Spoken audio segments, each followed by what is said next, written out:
आज आपण बनवणार आहे नारळाची बर्फी. ते स्लाइस करून मिक्सरमध्ये चांगलं बारीक करून घेतलं. ते 2 वाट्या बनलेले आहे आणि तूप टाकलं, चांगलं गरम करून घ्यायचं. मग त्याच्यामध्ये बारीक केलेलं नारळ टाकायचं. मलाई असते ना 1 वाटी ते टाकायची.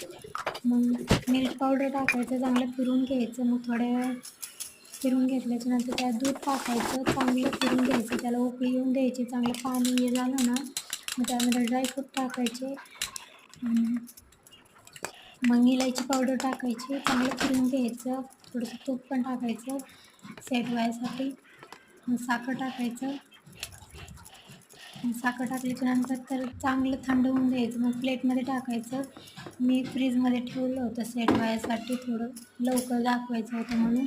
तुम्ही असंही फॅनखाली ठेवू शकता. तर त्याचे चांगले स्लाइस करून घ्यायचे. तुम्हाला काही डेकोरेशनसाठी टाकायचं असेल तर तुम्ही टाकू शकता, पण मी नाही टाकलं. आम्हाला असंच आवडतं, कारण की त्यामध्ये मी टाकलेलंच होतं ड्रायफ्रूट. तर मी ॲज अ लाँग व्हिडिओ टाकलेला आहे, नक्की बघा. त्याच्यामध्ये मला व्हॉईस नाही टाकता आलं, फक्त म्युझिक टाकलेलं आहे. सपोर्ट करा माझ्या चॅनलला, जरूर बघा, सबस्क्राईब करा.